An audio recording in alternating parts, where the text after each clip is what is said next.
স্বাগতম আমাদের চ্যানেলে। আজ আমরা জানব ডায়াবেটিস নিয়ন্ত্রণে রাখার 5টি কার্যকরী ঘরোয়া উপায়। এই উপায়গুলো আপনি প্রতিদিনের জীবনে খুব সহজেই ব্যবহার করতে পারবেন। প্রথম উপায়, প্রতিদিন সকালে খালি পেটে 1 গ্লাস করলা জুস পান করুন।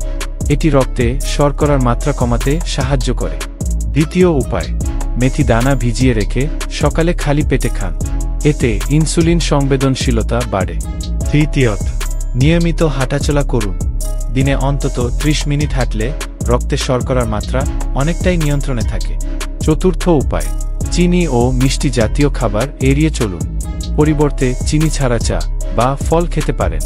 শেষ উপায়, পর্যাপ্ত পরিমাণে পানি পান করুন এবং ঘুম ঠিক রাখুন। মানসিক চাপও ডায়াবেটিসের জন্য ক্ষতিকর।